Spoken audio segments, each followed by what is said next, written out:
जय हिंद दोस्तों, मैं कैडेट रोशन मेहरा आप सभी का मोस्ट वेलकम करता हूं हमारे यूट्यूब चैनल पर।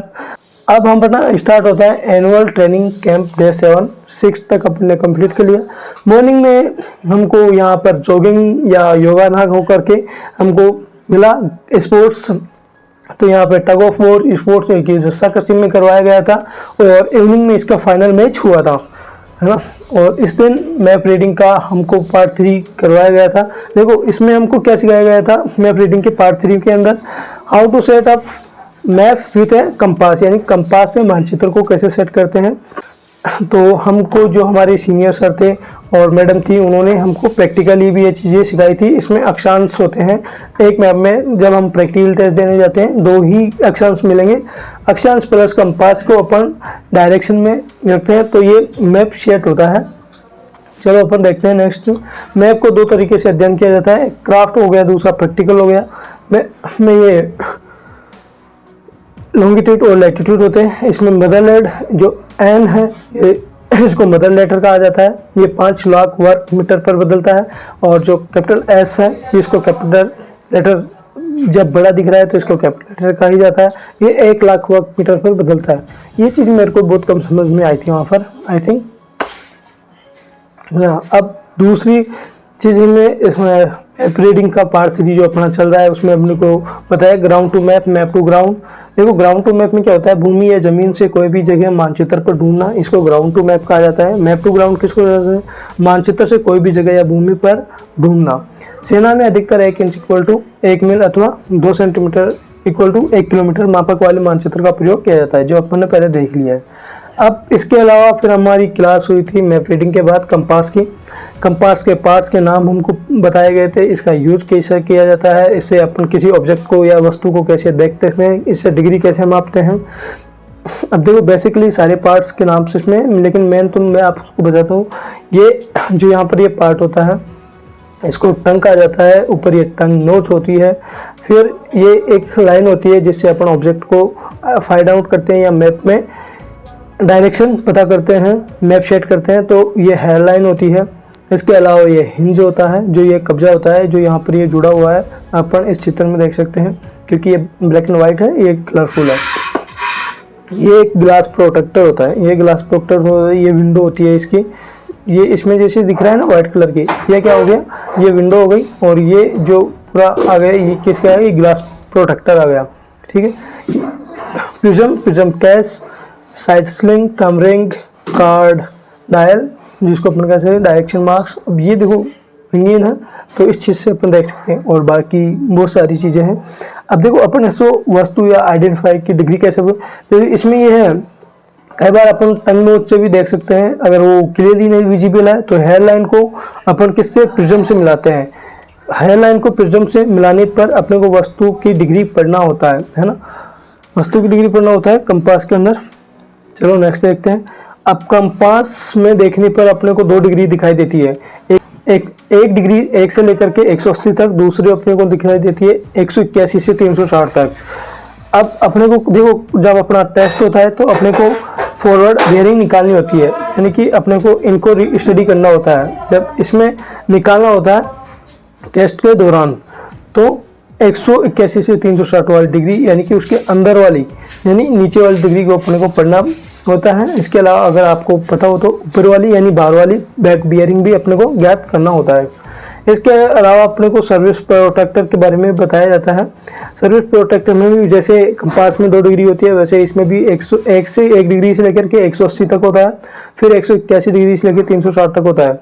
देखो अब बाहर वाली पढ़ी जाएगी कब, जब अपन 1 डिग्री से लेकर के 181 तक का यूज करते हैं। इसको मैप के अंदर दाहिनी तरफ रखा जाता है, और 181 डिग्री से 360 डिग्री तक अंदर वाली पढ़ी जाएगी जब अपन इसको बाहिने रखा जाएगा। अब ये सर्विस प्रोटेक्टर क्या होता है, ये एक प्लास्टिक या लकड़ी का बना होता है और इसकी चौड़ाई 2 इंच, लंबाई 6 इंच होती है, जिससे अपने को इससे, अब देखो मैप पे डायरेक्शन प्लस अपने को मैप पे दिशा और डिग्री मापने को काम में आता है सर्विस प्रोटेक्टर।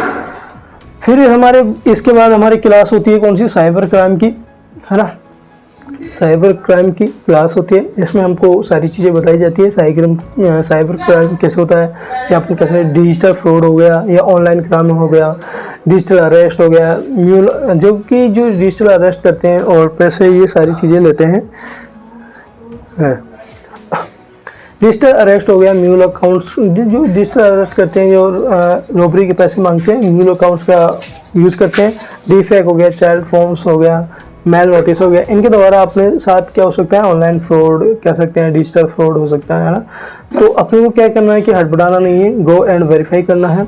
अब बात करते हैं व्हाट्सअप में। आजकल तो व्हाट्सअप पर भी होने लगा है। तो व्हाट्सअप पे देखो, आप एक सेटिंग को क्लोज कर सकते हो। कौन सी? ऑटो डाउनलोड ऑप्शन अगर आपने ऑन कर रखा है तो उसको ऑफ कर सकते हो, क्योंकि आजकल क्या होता है कि किसी भी इमेज में कोई भी मॉलवेयर वगैरह सेट करके आपको भेज सकता है। अगर ऑटो डाउनलोड ऑप्शन आपका ऑन है तो वो जैसे आपके व्हाट्सएप पे आती है अननोन नंबर से और ऑटोमेटिकली डाउनलोड हो जाती है, तो उससे क्या होता है, मालवेयर जो वायरस है आपके फ़ोन में आ जाता है, आपकी सारी डिटेल्स उनके पास चली जाती है। इसलिए आपको ऑटो डाउनलोड ऑप्शन क्लोज करके रखना चाहिए, यानी ऑफ करके रखना चाहिए, ताकि ऑटो डाउनलोड नहीं हो। और इसके अलावा आप दो चीज़ें इसमें फ़ोन में यूज कर सकते हैं, एम कवच या कवच। ये गवर्नमेंट के एप्लीकेशंस है, एंटीवायरस है, अपने मोबाइल के अंदर आप इसको यूज कर सकते हैं।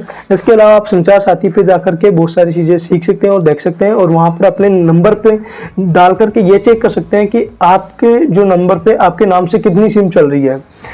और इसके अलावा इसके हेल्पलाइन नंबर साइबर क्राइम अगर आपके साथ होता है तो आपको तुरंत इन्फॉर्म करना है 1930 पे, और इसकी ऑफिशियल वेबसाइट है cybercrime.gov.in। इसके ऊपर भी आप जाकर के देख सकते हैं, और ये चीज़ हमको इसमें बहुत सारी चीज़ें सिखाई गई। इसके अलावा हमारी बेसिकली हमको एम्बुश के बारे में बताया गया। चलते हुए या रुके हुए दुश्मन पर अचानक छुपकर घात लगाना ही एम्बुश कहलाता है। ये दो प्रकार से किया जाता है, तैयारी का एम्बुश या मौके का एम्बुश। तैयारी के एम्बुश में देखो तैयारी करवाई जाती है, जैसे फिजिकल ट्रेनिंग, फायरिंग, इन चीज़ों को देख करके सिलेक्ट किया जाता है और फिर उसमें रिहर्सल्स चलती है। मौके का जब भी आप कहीं पर कूच कर रहे हो तो आपको मौका मिल गया, आपने फायर कर दिया, वो भी एम्बुश हो गया। एम्बुश में अगर अपन पार्टी की बात करते हैं तो इसमें 4 पार्टियाँ होती है, scout party, covering party, reserve party और स्टॉप पार्टी।